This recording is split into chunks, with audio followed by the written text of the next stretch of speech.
All right, welcome back to the deep dive. Today we are we're basically strapping in for a crash course on on involuntary domestic entanglement. We're taking a shortcut into the world of chaotic compulsory cohabitation, and we're going to be focusing on all the sources and announcements around this really highly anticipated 2026 anime, the one everyone's talking about. Pardon the Intrusion, I'm home. Okay, so let's unpack this. Our mission today is to go past the press release. We want to extract the essential facts about the plot, which is complex, the production team, which is stacked, and the themes that are driving all this buzz. I think the single question that defines this whole series is this. What happens when your carefully built, cherished desire for solitude gets completely blown apart by an architectural fluke, one that connects you directly to two extremely different and totally uninvited strangers? That's the perfect way to frame it, because the premise immediately raises the emotional stakes way beyond a simple comedy setup. All the sources are confirming that this 2026 release promises a huge twist on your traditional romantic comedy. It just skips that slow burn of will they or won't they meet and jumps straight to, well, they are literally forced into immediate, unavoidable contact. The whole thing is an engine built to just generate tension from the very first minute. And that high concept plot is exactly why we need to start with the foundations. Yeah. The creative team. When a premise is this bizarre hole in the wall connecting three separate lives, the production pedigree, right, it has to be rock solid to make it believable. Exactly. And for those of you who might be new to the source material, the core context is that this anime is an adaptation of the hit romantic comedy manga by Wadamura. So this isn't some untested concept. It's already a proven hit. And when you look at the original manga's reach, you can see there's some serious confidence behind it. The sources note it's been successful in both digital and print. But what's maybe more telling is who produced it, who is backing the original. We're talking about solid industry players here. It was produced by NTT Solmare and Enterbrain. Okay. Why does that matter for our dip dive? Well, NTT Solmare has massive digital distribution power, which shows the series has strength in that, quick consumption market. But Enterbrain is known for nurturing these high-concept, character-driven manga that often kind of break genre rules. Their involvement suggests they're betting big on the unique premise, not just the easy romance stuff.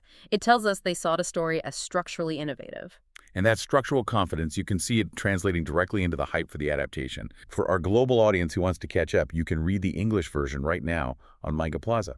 That accessibility is definitely amplifying the buzz before the 2026 release. So let's talk about the team that's tasked with bringing this architectural nightmare to life. Yeah, the leadership structure here it's fascinating. And honestly, it's high risk, high reward.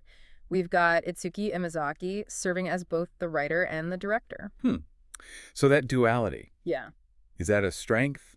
Or is it maybe a potential weakness when you're adapting material that needs this really delicate balance between farce and genuine emotion? Mm-hmm. It just feels like one person having that much control.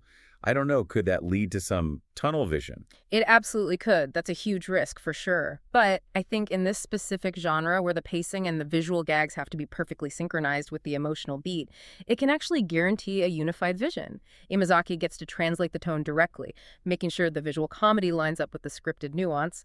And if there is a risk, you've got Makoto Takada as the script supervisor. He's there to help streamline the dialogue and make sure the narrative flows, which is easy to mess up with three protagonists. I see. So Takada is like that crucial second pair of eyes on the script. Yeah. And what about the visual side? You said that's paramount for character expression. The person tying it all together visually is Shinsuke Kikuchi, and he's handling both character designs and chief animation direction. Oh, wow. Yeah, it's a brilliant choice. In a rom-com that relies so much on reaction shots, Rinko's internal misery or the neighbor's chaotic energy, having the designer also guide the animation ensures total visual consistency. The confidence in this unified, high-control team is a big reason the early buzz is so strong.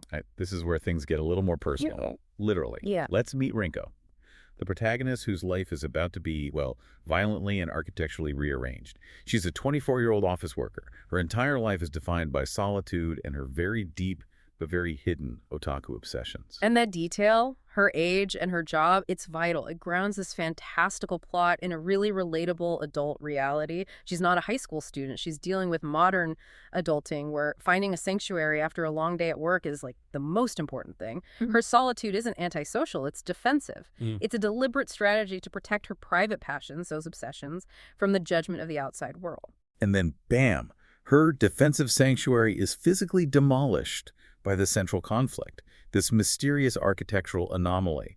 And we have to emphasize, this is not some sitcom trope where they just share a thin wall. The source material is so explicit, it's a hole in her wall, a hole that connects her apartment to not one, but two adjoining rooms. That one detail changes everything. It absolutely does. It moves the whole situation from a mere inconvenience to a kind of psychological violation. A hole in the wall is a complete destruction of boundaries. It turns her safe space into an inescapable battleground. She's instantly forced to deal with the two personalities at the same time. This triangulated conflict means she never gets a moment of peace. If one neighbor is quiet, the other's probably doing something. The tension is continuous, and it forces her to evolve right away.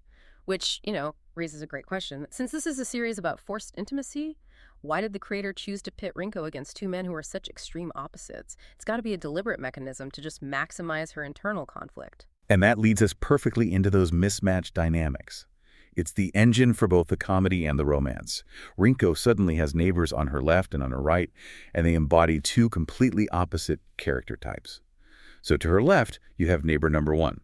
The sources describe him with that kind of commercial language, a charming, enigmatic dude. Yeah. But if we really break him down, Yeah. he's the classic uninvited sunshine trope, isn't he? He's the gentle intruder, the source of the heart-pounding moments, and he's designed to melt her icy exterior with pure charisma.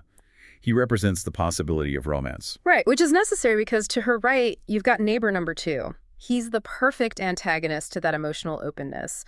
The sources mention his less than pleasant tendency towards violence. This character is just pure unpredictable chaos. He ensures the series never settles into a predictable romantic rhythm. He's the guaranteed source of those laugh-out-loud situations because the threat he poses, well, it's likely going to be translated into some highly exaggerated physical comedy. Farcical confrontations, yeah. Exactly. And if you connect this dual dynamic to the bigger picture, it forces Rinko into a constant state of flux. She's always bouncing between the vulnerability of potential love and the need for immediate self-preservation. Structurally, the manga subverts the typical love triangle by making one leg of that triangle actively hostile. It just raises the stakes of choosing connection exponentially. And that choice gets even more complicated because of the major plot twist that the sources say will fuel the whole narrative. One of these two men, either the gentle charmer or the abrasive source of chaos, might have a direct connection to Rinko's past. The history layer. This is where the story goes from just a fun sitcom premise to a really deeply rooted drama. This is fate, like literally knocking through her wall. If her solitude was defensive, built to protect her from some past trauma or embarrassment related to her secret life, then the re-entry of someone from that past through a construction defect is inescapable. It adds so much emotional weight. She can't just patch the wall. She has to confront the history that made her build that emotional wall in the first place. And the mystery of who that person is and why they are suddenly right there on the edge of her physical and emotional boundaries, that's the narrative glue. It's what keeps you hooked beyond the initial gag. It ensures that Rinko's struggle isn't just fleeting. It has real, unavoidable long-term consequences. So now that we understand the deep structural integrity here with the plot and the team, let's analyze the anticipation itself, the appeal of chaotic coexistence. Why does this kind of forced intimacy resonate so strongly with people right now? What's so fascinating here is how the series sort of acts as a commentary on modern urban isolation. We're all constantly looking for efficiency and independence, which often just means physical and emotional distance from our neighbors. Rinko embodies that extreme desire for digital connection but physical separation. The series taps into that universal, maybe subconscious fear that if we achieve total solitude, we might miss out on genuine, messy human connection. And so the series presents this bizarre solution to urban loneliness: forced connection. The conflict is all about the frustrating universal trials of sharing a space, the noise, the schedules, the personality clashes, but it's amplified to the point of absurdity, and it satisfies our desire to watch someone else navigate that trial at maximum volume where, sparks are just bound to fly. It's the perfect high-low blend, like you said. Yeah. The high-concept absurdity of the architecture is grounded by the very low-level, recognizable stress of adulting. She's still an office worker dealing with the mundane, but she has to do it while also negotiating a literal hole in her wall that reveals potential romance on one side and definite violence on the other. The contrast is everything. If the protagonist were already an extrovert, the story just wouldn't work. because Rinko actively chose solitude as a sanctuary for her private life. Watching that sanctuary crumble forces a mandatory character arc that we as viewers can live vicariously through. It's compelling because we all understand how hard it is to let someone, anyone, see us during our downtime, especially when we're indulging in those hidden passions. It really emphasizes the show's promise. A whirlwind of high stakes, mismatched dynamics, and humorous trials, all anchored by a protagonist whose need for that quiet, otaku-fueled downtime is destroyed in the most spectacular way. It's just a really effective dramatic catalyst. So what does this all mean for you, the listener? The short answer is, go ahead and mark your calendars for 2026. This is not just another romantic comedy. The creative team is unified, the source material is popular and structurally sound, and the premise of forced intimacy via a construction error is just. It's solid gold chaos that promises some real thematic depth. It looks set to be an exciting high-stakes and genuinely fresh addition to the genre. And to wrap up, we'll leave you with a final provocative thought, drawing on these themes of intrusion and privacy. If Rinker's carefully constructed desire for solitude was the driving, defensive force of her life, a strategy to keep her true self and her hidden passions safe, what kind of fundamental, irreversible personal growth is absolutely mandatory when the physical walls protecting that solitude literally crumble? When sanctuary is no longer an option, is the new path towards vulnerability and connection chosen, or is it simply imposed? And how quickly can Rinko rebuild not just her wall, but her sense of self? That is the deeply personal journey we'll all be watching in 2026.